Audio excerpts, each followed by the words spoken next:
اس حوالہ سے ہم ایک دو حدیث مبارکہ آپ کو سناتے ہیں، اور یہ حدیث مبارکہ حضرت حذیفہ بن یمان رضی اللہ تعالیٰ عنہ، یہ وہ صحابی رسول ہیں حضرت حذیفہ بن یمان جو صاحب سر رسول اللہ صلی اللہ علیہ وسلم، نبی کریم صلی اللہ علیہ وسلم کے رازوں کے صحابی، اور نبی پاک صلی اللہ علیہ وسلم نے حضرت حذیفہ کو منافقوں کے بارے میں خصوصی علم عطا فرمایا، اور حضرت عمر فاروق رضی اللہ تعالیٰ عنہ اس جنازے میں شامل نہیں ہوتے تھے جس جنازے میں حضرت حذیفہ نہیں ہوتے تھے۔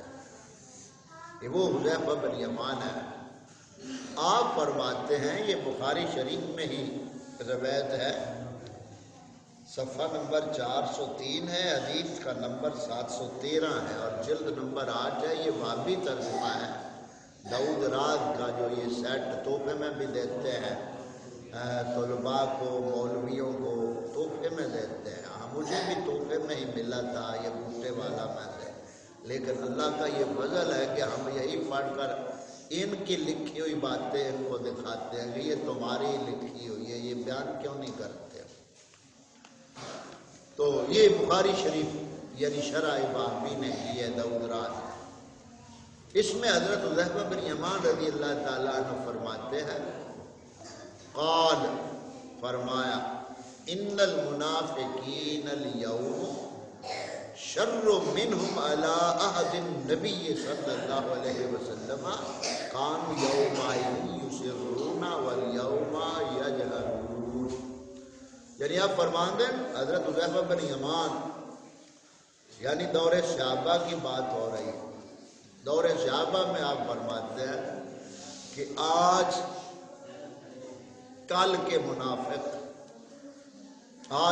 منافق نبی کریم صلی اللہ علیہ وسلم کے زمانہ کے منافقوں سے بدتر ہیں، کیونکہ نبی کریم صلی اللہ علیہ وسلم کے زمانہ میں جو منافق تھے ان کے بارے میں اللہ تعالیٰ آیات نازل فرما دیتا تھا، وحی کا سلسلہ جاری ہوتا تھا اور ان کی منافقت کھل جاتی تھی۔ تو وحی کا سلسلہ تو بند ہو گیا جب آپ صلی اللہ علیہ وسلم دنیا سے تشریف لے گئے۔ تو حذیفہ بن یمان پھر بتاتے ہیں کہ اس دور سے آج کے دور کے منافق زیادہ سخت ہیں۔ کیسے؟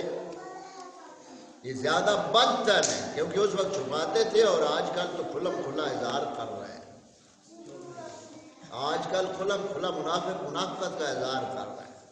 آج کسی سے پوچھ لیا وہ تو اتنی پہلے کی بات ہے نا، آج آپ دیکھ لیں یہ نتائج کہ منافق جو ہوگا وہ زبان کا میٹھا ہوگا، زبان بڑی میٹھی اس کی ہوگی، نرم ہوگی۔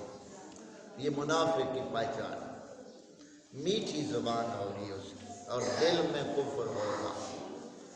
مومن اس کے برعکس ہوتا ہے، مومن زبان کا سخت ہوتا ہے، دل کا نرم، کیونکہ دل کہاں ہے؟ ایمان کہاں ہے؟ دلوں میں۔ تو دل نرم ہو اور زبان سخت ہو، اور سختی بھی سختی کے مقام پر ہو، تو یہ ایمان ہوتا ہے۔ دوسری روایت پاک اسی حذیفہ بن یمان سے یہی حوالہ ہے، انما کان النفاق علی عہد النبی صلی اللہ علیہ وسلم فاما اليوم فانما هو الكفر بعد الایمان۔ فرماتے ہیں کہ آقا کریم صلی اللہ علیہ وسلم کے زمانہ مبارک میں نفاق تھا، یعنی اس وقت تو منافقت تھی، آج تو ایمان کے بعد کفر اختیار کرنا، یعنی آج تو ایمان کے بعد ایمان کو چھوڑ کر کفر اختیار کرنا ہے۔ اور اس کی تائید میں ہم حدیث پاک دوسری آپ کو سناتے ہیں۔ آقا کریم صلی اللہ علیہ وآلہ وسلم نے فرمایا، جو سنن دارمی شریف میں جلد اول صفحہ 158 حدیث نمبر 350، اور یہ حدیث پاک مسلم شریف میں بھی ہے، یعنی منافقت کے بعد کفر اختیار کرنا ہے۔ فرمایا آقا کریم صلی اللہ علیہ وسلم نے حضرت ابو امامہ رضی اللہ عنہ یہ روایت ہے، فرمایا سَتَكُونُ فِتَنٌ يُصْبِحُ الرَّجُلُ فِيهَا مُؤْمِنًا وَيُمْسِي كَافِرًا إِلَّا مَنْ أَحْيَاهُ اللَّهُ بِالْعِلْمِ۔ ان قریب ایسے فتنے آئیں گے جس میں آدمی صبح کے وقت مومن ہوگا اور شام کے وقت کافر ہوگا۔ صبح کے وقت مومن ہوگا، شام کے وقت کافر ہوگا، سوائے اس شخص کے جسے اللہ تعالیٰ نے علم کے ذریعے زندگی عطا کی۔ فیوارت اندہ مسلم، یہ الفاظ بھی آیا کہ معمولی دنیا کے بدلے اپنا دین ایمان بیچتے ہیں، یعنی مسلم شریف کی روایت میں آگے یہ الفاظ ہے کہ صبح ہوگی تو مومن ہوگا، شام ہوگی تو کافر ہوگا، شام ہوگی تو کافر، صبح ہوگی تو مومن ہوگا، بیعت من الدنیا، یہ بھی ہو بیعت من الدنیا، معمولی دنیا کے پیچھے اپنا دین ایمان بیچتے ہیں۔ تو یہاں یہ خواہشات کا نتیجہ ہے ہمارے سامنے، اور سنن دارمی میں یہ حدیث نمبر 91 میں آقا کریم صلی اللہ علیہ وسلم نے فرمایا، عن ابی ہریرہ رضی اللہ تعالیٰ عنہ، روایت ہے کہ آقا کریم صلی اللہ علیہ وسلم نے فرمایا جب سورۃ نصر نازل ہوئی تھی نا، اذا جاء نصر اللہ والفتح ورأیت الناس يدخلون فی دین اللہ افواجا، یعنی محبوب آپ دیکھیں گے فتح اللہ نے آپ کے نام لگا دی، آپ دیکھیں گے کہ لوگ جوق در جوق، فوج در فوج دین میں داخل ہوں گے۔ تو ایسے ہی ہوا۔ اس آیت پاک کے تحت یہ ابو ہریرہ فرماتے ہیں کہ جس طرح فوج در فوج داخل ہوئے تھے لوگ دین میں، قریب قیامت اسی طرح فوج در فوج دین سے نکل بھی جائیں گے، فوج در فوج دین سے نکل بھی جائیں گے۔ فرمایا لا یخرجن منہا افواجا کما دخلوہ افواجا، اس میں سے لوگ فوج در فوج اس طرح نکلیں گے جس طرح داخل ہوئے تھے۔ اب داخلہ اور خارجہ ہوتا ہے نا، آپ کے یہاں رجسٹر بھی ہوتا ہے، یہ داخلے کا ہے، یہ خارجے کا ہے، یہ داخل کرنے کا رجسٹر ہے، یہ خارج کرنے کا رجسٹر ہے۔ دین اسلام میں جو ایمان ہے یہ داخلہ ہے جنت میں، اور ایمان کے مقابل کیا ہے؟ منافقت، یہ خارجہ ہے، یہ جنت سے خارج، جہنم میں داخل۔ تو ایمان کا تقابل کس سے؟ منافقت سے۔ ایمان یعنی ایمان اور منافق جڑے یہ ایک دوسرے میں اکٹھے نہیں ہو سکتے۔ کفر کے مقابلے میں اسلام ہے، اور منافقت کے نفاق کے مقابلے میں ایمان ہے۔ تو یہ ایمان کے حوالے سے جو ایمان بچا لے گا، آقا کریم صلی اللہ علیہ وسلم نے آگے حدیث پاک میں فرمایا کفر اور ایمان ایک جگہ پہ اکٹھے نہیں ہو سکتے۔ یہاں کفر سے مراد منافقت ہے، یعنی جو دل کا کفر ہے، یہ اکٹھے نہیں ہو سکتے۔ یعنی کسی دل میں، بندہ مومن کے دل میں کفر اور ایمان اکٹھے نہیں ہو سکتے۔ جو مومن ہوگا وہ واضح کھلا مومن ہے، جو منافق ہوگا وہ اوپر سے اسلام کا نام لے گا، خواہ کسی روپ میں ہو، کسی جماعت میں ہو، کسی فرقے فرقی میں ہو، مسید ہو، پیر ہو، جو بھی ہو۔ اس منافقت کا بیج آج خواہشات نے اس حد تک پھیلا دیا ہے کہ خواہشات کے پیچھے باپ بیٹے کا گلا کاٹ دے گا، بیٹا باپ کا گلا کاٹ دے گا، شوہر بیوی پہ ظلم کرے گا، بیوی شوہر کی نافرمانی کرے گی۔ تو یہ رشتہ داریوں میں یہ خواہشات کا فتنہ بڑھتا بڑھتا بڑھتا یہاں تک پہنچ چکا کہ اب حق باطل کی پہچان نہیں رہی الا ماشاء اللہ۔ اسی طرح آگے مرد و عورت کے حوالے سے منافقوں کے بارے میں آقا کریم صلی اللہ علیہ وسلم نے فرمایا، انس بن مالک رضی اللہ تعالی عنہ سے روایت ہے، سلسلہ تو حدیث صحیحہ، البانی جو وہابیوں کا محدث بنا ہوا ہے مر گیا، اس کے حدیث نمبر 993 صفحہ نمبر 521 پر دجال مکہ مدینہ کے علاوہ ساری زمین کو گھومے گا۔ یعنی جو بات جس ماحول میں ہم بیٹھے ہیں، دجال آئے گا قریب قیامت، اور اس کے ماتھے کے اوپر آنکھ ہوگی دائیں، یعنی بائیں آنکھ سے کانا ہوگا۔ جو دجال ہوگا نا، یہاں ہم یہ آخری بات کر رہے ہیں، اگلا درس پھر ہم کل انشاءاللہ تعالی۔ تو مکہ اور مدینہ کے درمیان یعنی دجال جب ظاہر ہوگا نا، تو اس کی بائیں آنکھ کیا ہوگی؟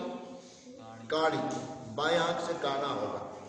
اور ہر نبی نے ہر دور میں اپنی امت کو دجال کے فتنے سے ڈرایا، دجال کے فتنے سے ڈرایا،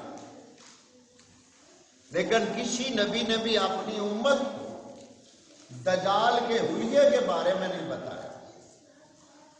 یہ آقا کریم صلی اللہ علیہ وسلم کا کرم ہے کہ اس نے اپنی امت کو اس دجال کے فتنے سے آگاہ بھی کیا اور اس کا حلیہ بھی بتایا اور اس کی سواری بھی بتایا۔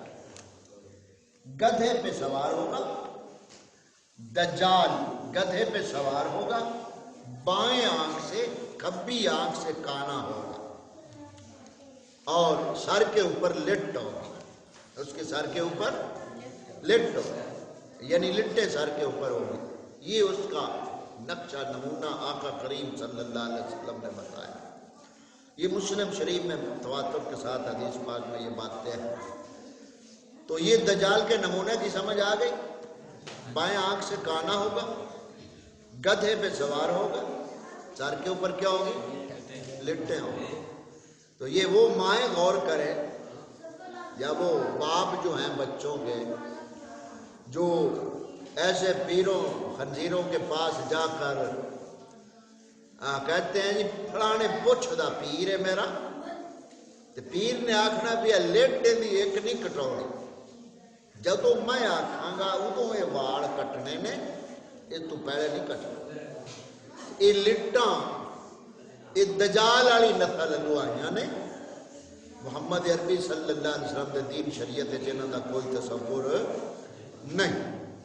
تو دجال آئے گا، بائیں آنکھ سے کانا ہوگا اور اس کو بھی دیا اختیار رب نے ہی ہوگا بندہ مومن کے امتحان کے لیے۔ تو دجال کو جو لوگ مانیں گے، دجال ان کو روزی رزق کاٹا وغیرہ سب کچھ دے گا، ان کے کھیتوں میں فصلوں میں بارش بھی برسائے گا، اور جو دجال ہوگا، دجال کو ماننے والے ہوں گے، اس کی وہ دنیا کی ہر ضرورت اس وقت پوری کرے۔ حتیٰ کہ دجال جو ہوگا وہ بدبخت بندے کی طرف اشارہ کرے گا، اسے مار دے گا، پھر اشارہ کرے گا، اسے زندہ کر دے گا۔ مصنوعی جنت دوزخ بھی اس کے ساتھ ہوگی، مصنوعی۔ تو یہ اس کا منظر ہوگا دجال کا۔ دجال لفظ دجل سے نکلا، اور دجل کا معنی کیا ہوتا ہے؟ جھگڑا، دنگا، فساد، جھوٹ، مکاری، یہ دجل۔ تو اس طرح کے وہ شبدہ بازیاں دکھائے گا، اور جو منافق ہوں گے، اور منافق مرد اور عورتیں، اس حدیث پاک کے حوالہ سے میں نے یہ تھوڑی بات کی کہ دجال مکہ اور مدینہ کے علاوہ تمام جگہ کو گھیر لے گا اور اس کا اپنا لشکر ہوگا۔ زمین گھومے گا، جب مدینہ کی طرف آنا چاہے گا تو ہر رستے پر فرشتوں کی صفیں اسے نظر آئے گی۔ جب مدینہ طیبہ میں داخل ہونا چاہے گا تو مدینہ طیبہ کے ہر دروازے پر اسے فرشتوں کی صفیں نظر آئیں گی۔ پھر مدینہ 3 دفعہ زور زور سے ہلے گا، یعنی دجال جب مدینہ طیبہ کا رخ کرے گا تو فرشتے اسے روکیں گے اور مدینہ طیبہ زمین حرکت میں آئے گی۔ وہ اس لیے کہ جتنے منافق مدینہ طیبہ میں ہوں گے نا، جتنے منافق مرد عورت، وہ زمین کے ہلنے سے مدینے سے باہر نکل جائیں، مدینہ چھوڑ دیں۔ جب وہ مدینہ چھوڑ دیں گے تو آگے جا کر دجال کے ساتھ شامل ہو جائیں گے، وہ جو منافق مرد عورتیں جو مدینہ طیبہ میں۔ تو آقا کریم صلی اللہ علیہ وسلم نے فرمایا 3 دفعہ زور زور سے مدینہ ہلے گا، فَيَخْرُجُ إِلَيْهِ كُلُّ مُنَافِقٍ وَمُنَافِقَةٍ، ہر منافق مرد عورت دجال کے پاس چلا جائے گا۔ تو ان منافقوں کا ٹھکانہ پھر جہنم کا نچلا حصہ ہوگا۔ قیامت والے دن جب حساب کتاب ہوگا تو ان کو زمین کے یعنی جہنم کے نچلے گڑھے میں پھینک دیا جائے گا۔ یہ منافقوں کے حوالے سے آج ہماری کچھ باتیں ہوئی۔